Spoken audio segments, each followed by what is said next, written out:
It's like, oh my God. This is where it came from, chat. The origins of Twilight, it wasn't whatever it was. It wasn't some original thought. No, Anne Rice, derivative Anne Rice novels. No, it came from Spider-Man, the animated series, episode 23, The Immortal Vampire, the love subplot between Blade and Terry. That's where this came from. Hello, I just wanted to thank you for clicking on my video, and I wanted to let you know not only do I create content in my YouTube channel here, Class in a Glass, but I'm also on Twitch where I play single-player games, multiplayer games, I do movie reviews, cartoon reviews, and a whole bunch of other stuff. Also, it would be a big help if you can check out my Patreon, where you can gain access to audio commentaries, reactions, and the ability to submit questions for my podcasts and videocasts. And all that content can be found in the links below. In the meantime, enjoy the video.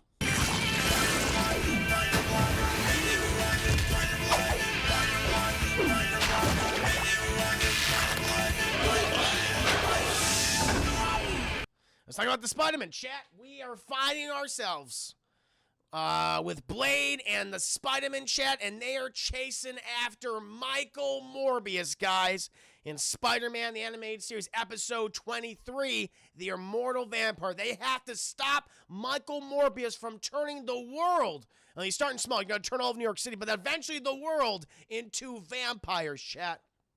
And Spider-Man and Blade have teamed up to take him down. And so we're just following Spider-Man. We're hearing his innermost thoughts, chat, as he's swinging throughout New York City, recapping all of his latest adventures, you know, turning into the fucking man-spider, dealing with fucking Punisher and Kraven the Hunter, but now a vampire, chat. Who'd think that he'd find himself doing this? And also teamed up with another motorcycle-riding vampire. It's crazy. The shenanigans happening in New York City in the year 1994.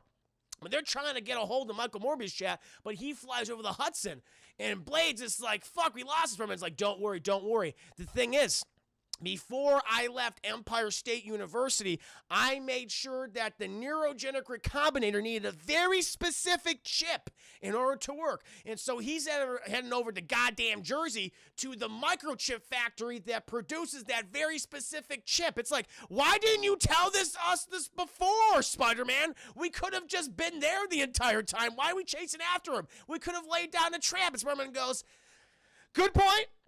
Good point, but I'm telling you now, he's like, God damn it, all right, let's go over there. And so they'll go over to the good old microchip factory where good old Michael Morbius is trying to find this goddamn chip for the neurogenic recombinator in order to turn everyone in New York City into vampires. And Spider-Man and Blade, they get the drop on him, chat, but Michael Morbius, he's been sucking that good old plasma out of these poor schlubs all night. And he's just too powerful, chat. And it doesn't help that there's now a distraction, chat, because we got the character of Detective Terry, chat. Detective Terry. She's on the case, too. She's been going after Spider-Man, who she believes is the one who's been draining the plasma out of all these ESU students. But she didn't think that she would see a vampire, and fucking Michael Morbius, he grabs on the good old Detective Terry. And I had a problem with Detective Terry, chat, because we all know that her and Spider-Man teamed up to take down Mysterio in Season 1. And so she just starts blaming Spider-Man, just like, oh, he's clearly a vampire. That's a bit like, wow, that's kind of shitty. She's no goddamn Commissioner Gordon, chat. She doesn't have Spider-Man's back like Jim Gordon does of Batman. She's a lesser Jim Gordon, chat. When Morbius, he takes advantage of the situation, chat, he fucking grabs her and goes, all you motherfuckers stay the fuck back, okay? I'm going to create an army of vampires, and there's nothing you can do about it. Here's your dumb detective back, and he fucking throws her, chat. Throws it to the goddamn room. She's going, ah! And Spider-Man's like, I'm out of webbing. I can't get her. But Blade's there just in the nick of fucking time, chat. He jumps up with his vampire powers, and he grabs a hold of her, and he does a superhero landing, and she's safe. She goes, who are you? He's like, I am Blade. Because Blade shouts all of his dialogue, chat. He's like, I am Blade, the immortal vampire. She goes, well, you're a fucking vampire? Are you serious? She's like, we'll explain everything back at the hideout. And because Morbius, he got away. He got the microchip and everything. And so they go back to the hideout, chat, where Whisper's hanging out. And Whisper tells Terry, like, yeah, Blade, we're fucking vampire hunters, and we've been doing this for a good long while. And she's like, okay, you really? So you're like using fucking steaks and sunlight and shit? Well, it's like, and garlic was like, well, kind of. I mean, those tools are a little archaic, but what we use is the power of the sun. And they have this like weird giant projector gun that like shoots sun rays at people. I don't know, I guess, yeah, solar rays. And it's like, if we shoot Morbius with this thing, this will put him in a electric cocoon. And I'm like, how does fucking solar rays put a vampire in an electric cocoon? Don't worry about it, shit. You gotta go with it. It's Spider-Man, the 90s series. You just gotta go with it. That's what we gotta do. But we somehow gotta bamboozle him. We gotta bamboozle him. We got, this thing's fucking heavy, so we need to get him in front of this thing. We need to shoot him we gotta pump him with a lot of solar rays so he's inside of an electric cocoon. Could anyone figure out a way to do that? And Spider-Man's like, I think I got a plan. I have a contact. Let's see if we can do this. I'll be right back. He fucking swings off, and Blade, he's fucking pissed off. And Terry's just like, what's wrong with you? What's wrong? But he's like, I want to talk about it. And he's worked on his motorcycle and shit. He goes off in his motorcycle workshop chat. And Terry's just like, tell me more about this Blade. I am sexually attracted to him. That's what happens, chat. It's a romance subplot. Like, she's known this guy for less than, at this point, an hour, and she has fallen for Blade, chat. I mean, she's just love at first sight. And Whisper goes, let me tell you about his origin story. And he does a quick fucking recap. She goes, oh my God, that's like so hot. And I realized, chat, this was the inspiration for Twilight. Oh my God, Terry is Bella Swan in this case, and Blade, you hate to hear me say this, but Blade in this series is Edward, chat, and there's just something about their attraction to each other, chat. Blade says, I'm like, I am not fucking joking. It's your smell. I'm overwhelmed by it. It's like, oh my God. This is where it came from, chat. The origins of Twilight, it wasn't whatever it was. It wasn't some original thought. No, Anne Rice, derivative of Anne Rice novels. No, it came from Spider-Man, the animated series, episode 23, the Immortal Vampire, the love subplot between Blade and Terry. That's where this came from. Start thinking with the 5 minutes. Don't let Doc Ock near this next thing you know, he's making a mini son here, man. Yeah, we can't have that. Can't have that, chat. Oh God, no. I'm sorry, Twitchy Rascal. It's confirmed. It's canon now. It's canon, chat. And so she's like, that's like the hottest thing ever. I want to schmooch him. He's like, smooches later. And so eventually, chat, we cut back to the Daily Bugle.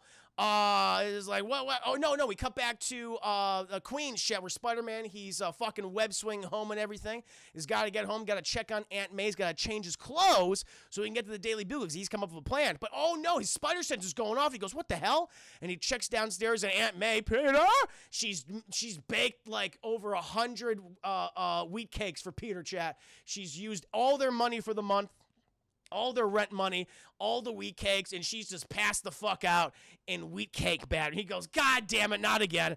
But he's like, it couldn't be that. It couldn't be Aunt May drowning in wheat cake batter. She does that every other Tuesday. And so he crawls up to his window, chat, and who's inside his fucking room? Like Edward Cullen just creepily spying on Bella Swan? Michael Morbius. He's like, what's Michael Morbius doing? Oh, I know. In order to make his weird fucking army of vampires, he needs a sample of my blood. Because as we all know, chat, in a previous episode, several episodes ago, Michael Morbius used Spider-Man's irradiated spider blood, radioactive spider blood, combined with a bat, and he became Morbius. And so he's looking for more blood, and he fucking flies out, chat. Peter's just like, I got him.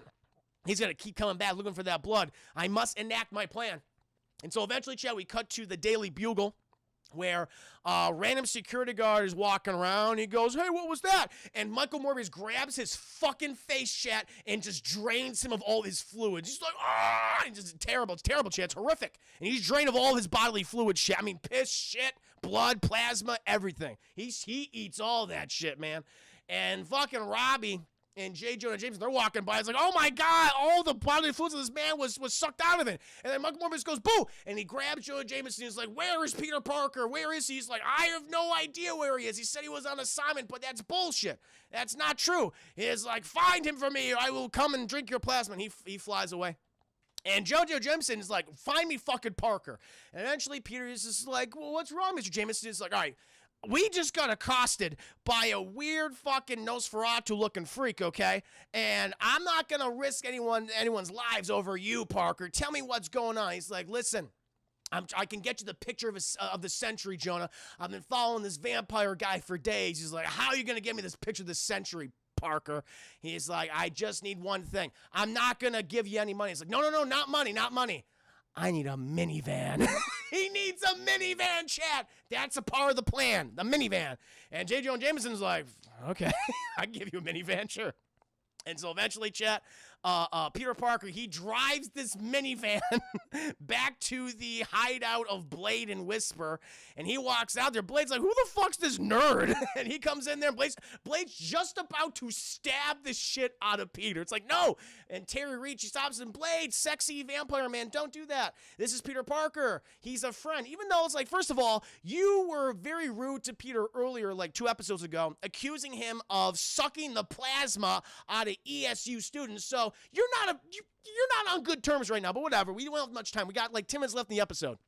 And he's like, listen, I know Spider-Man. I take pictures of him. We kind of work out a deal with each other. He asked me to help you guys with this, okay? He said that you can use it. We can bamboozle Morbius, okay? We can bamboozle him. That's what we'll do. And so let's put the fucking solar ray that puts vampires in an electrical cocoon, and we'll get him. We'll bamboozle him. And they go, great. And so they drive back to Queen's, chat. And Peter, he gets out of the car, like all fucking Terry Reed and good old Blade. They're in back, chat. They're smooching. And he walks out. And who's at the front door? Who's at his front door, chat? Mary Jane Watts. She's like, Peter, I've been trying to get a hold of you. He's like, oh, Mary Jane, listen, now's not a great time. You tell me that all the time. Now's not a great time. I need more time. What's going on, Peter? I thought we had something. I thought you liked me, okay? I thought we could be more than just friends. And he goes, because then his spider sense starts going off, chat. And then fucking Michael Morbius just creeping, just like, just like watching from above, like he's on the rooftop just creeping, and he's like, oh shit, Michael Morbius, I gotta get her out of here. I can't let her get hurt. And Mary Jane's like, is it Felicia? Is that who you really want? Do you love Felicia? And he goes, oh, it's Felicia, Mary Jane. I'm sorry, I should have told you, but yes, it's Felicia. And she's like, well, at least you told me. And she fucking runs off. She's crying, Chad. And he goes, God damn it. And he's like, this isn't good. And then Michael Morbius goes, did you say Felicia? Felicia's my trigger! Because Michael Morbius is in love with Felicia, chat. And, this is all happening outside. He's like, he's like, Michael Morbius. He's like, what are you? He's like, because he's got to play dumb. He's got to play dumb. He's like, ha ha, Parker, you fool. I am Michael Morbius. I am your superior. I am the immortal vampire. He goes, that's weird and shit. And he's like, where is the radioactive blood that you stored at ESU? He's like, oh, I have it. I have it in the back of the car. He goes, good. In the minivan? Indeed, in the minivan. And so they go on over, chat, the back of the minivan, and they open it up, and that's where fucking Terry Reed and Blade are like, like, oh, it's gonna happen, it's gonna happen. They're so excited. And so Morbius is like, get out of the way, Peter. He goes, oh, fuck. And they shoot him, chat. They shoot him with the solar rays, and he becomes encased in an electrical cocoon. And he's like, ah! But the solar ray, it explodes. It just randomly explodes, chat. It just blows up. And he's like, the fuck was that? And then we hear, chat. I was like, yes, this episode's so good. We hear from across the way, chat, the door of Peter's house opens. And we hear, chat, Peter? Peter? Peter, come inside. Eat your wheat cakes, Peter. It's like, it's Aunt May. And Michael Morbius is like, fucking wheat cakes? What? She's like, what's going on out here? Get off my property. And Michael Morbius, he goes down there, chat. He scoops some Aunt May, and she goes, ah! And she has a heart attack right there. And she fucking faints, chat. She faints. And Peter's like, don't, Michael, please, don't take her. He's like, you'll tell me where your blood is. Where's your radioactive blood? And he's like, it's in my locker at ESU.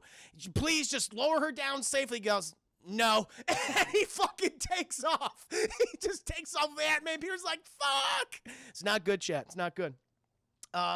Eventually, we were back at Blade's hideout, and everyone's just like, well, that didn't turn out very well now, did it? Peter, he left. He's trying to find Aunt May. Blade, Terry, and Whisper, they're talking, and like, well, we gotta go to his we gotta track him down because Blade has this weird archaic compass device that manages to like track vampires randomly. I don't know how, but he's like, oh, I know where he is, so we gotta go and get him. But he'll be far more powerful than ever. True, but we gotta do this. And eventually Spider-Man, he gets in there. He's like, Spider-Man, where were you? We could need your help. He's like, I was busy with something. I was checking on some things, so I'm here now. And it's like, we know where Morbius is. He's like, he's not going to go there. He's not going to be there first. He's going to go after the first person he wants to turn into a vampire. Who is that?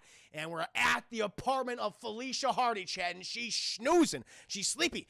And then she hears the voice of Michael Morbius calling to her, my darling, I've come to you. And she's like, Michael, oh my God, I was so scared. And she hugs Michael Morbius. She's like, oh, I love you. And she looks up, he goes, ah. He's like, you're the vampire guy. Yes, I am the vampire man. But my darling Felicia, I will turn you into a vampire. Isn't that hot?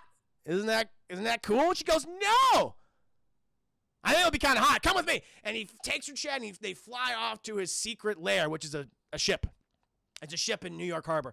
And eventually, everyone goes out there, chat. Tara Reid, she, for some reason, gets there first. I don't know how. Because she's like calling the NYPD. And she gets out there. She's walking the dock, chat. But, oh, no, her and Spider-Man get there first, I think. And he's web swinging shit. And Tara Reid, she falls through the dock itself. She's like, She's about to fall in there, chat. But then fucking Blade grabs her. Oh, also, chat, I forgot. There's an earlier scene in the thing when Spider-Man when he visits them at their secret hideout. Blade and Tara Reid are just fucking smooching.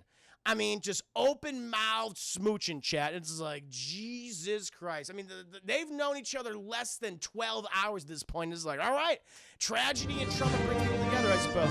Thank you. Okay. You're my new Huckleberry. Welcome to the show. Hope you're enjoying yourself on this fine Spider-Man-rific day. And so they're smooching. And Tara Reid, she falls through a wooden dock, chat, but Blade's there. He's like, I know, I will save you, my lady. He pulls her up, chat. They continue to smooch. And Spider-Man's like, all right, enough of that fucking bullshit. Eventually, we cut inside the battleship where Michael Morbius is like, listen, don't ignore the old woman, okay? She's just speaking of wheat cakes. I just told her that we're in the wheat cake factory, and she seems to have calmed down. But we're gonna become fucking immortal vampires. Isn't that great? And Felicia Hardy's like, no, it's not. That is not cool, Michael. You're weird and gross now. Can't you just see? Then he goes, you know what? In hindsight, you're right. I am weird and gross. I have little suckers on my hands. That's pretty gross. Okay, I won't become a vampire anymore. And then fucking Blade and Spider-Man go, and they start fighting. Michael Morbius is like, no, I don't want to be a vampire anymore.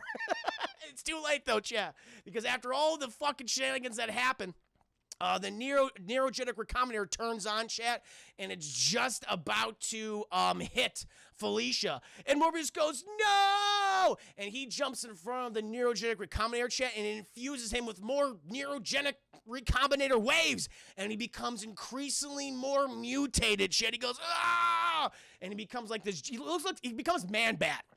He literally becomes Man-Bat from Batman animated series, chat. Leather wings, exact same fucking design, except gray. And he's like, ah! And Spider-Man and Blade are like, fuck, this got a lot worse. And so they jump on Man-Bat, chat. But eventually he just fucking knocks them both out and he flies away. And Spider-Man and Blade, they come down there. Spider-Man stops the machine from hitting Aunt May, infusing her. Like, he stops Aunt May from becoming both old woman and wheat cake chat combined. Aunt May almost became a wheat cake human hybrid abomination monster. Didn't need that kind of supervillain, all right? It would have been too much for Spider-Man to handle. So he stops that, chat, and Spider-Man goes over, and Felicia's like, is he going to be okay? And Spider-Man goes, I hate to break it to you, but no. So, apparently, if you're hit by the neurogenic recombinator with even more rays, you can't become human anymore. That's just the way it is. She goes, really? That seems kind of weird. That wasn't established early. He's like, that's the way it is. Listen, I'm just telling you. And so Morbius is now a disgusting bat creature, chat. And Felicia Hardy, she's crying into Spider-Man. Spider-Man goes like, this is kind of hot. I mean, it's kind of working out for me. It's like, Spider-Man, what are you doing? And Blade is like, well, I went fucking tits up. And he's about to leave New York City, but Tara Reid's like, wait, Blade, what about the smooches? He's like, listen, I'm a vampire, you're a human. it's just weird. I don't know if this is going to work out. And she goes, can I have one last hot, sweaty smooch? Sure. Hot, sweaty smooch chat, open tons. I hear all the sounds. And he leaves. He goes, fucking what a night. Of all the men I could have fallen in love with, it was a vampire. It's just something about his smell. And eventually, chat, we cut back to Spider-Man. And he is carrying the body of Aunt May. She's alive, though. She's carrying Aunt May, places in her bedroom, chat. And she's just so fucking traumatized. She's like, Peter? And Spider-Man's just like answering her, like even though he's decked out in the costume, Peter's like, "Don't worry, Aunt May, everything's fine." She's like, "I've had the worst dream, Peter." And he's like, "Nothing that a good night's sleep can't fix. Sleep." And he knocks her the fuck out, chat. He's like, "Aunt May, does this smell like chloroform to you?" And he knocks her the fuck out. And he leaves, and he starts web swinging. Goes, "Well, I mean, wasn't great. Sucks for Morbius, but I mean, I'm doing okay." But then he sees Chad fucking Mary Jane smooching Harry Osborn and goes, "Oh, my life's in ruins. Well, at least I'm a disgusting bat monster." And then, Chad, we cut to Michael Morbius, and he's flown into a cave. He's like, I must sleep. And he dreams of Felicia, Chad. He dreams of Felicia when he was human, and the life they could have had together. And that, my friends, is Spider-Man: the animated series, episode 23, The Immortal Vampire. Very sad episode, very sad. Very sad.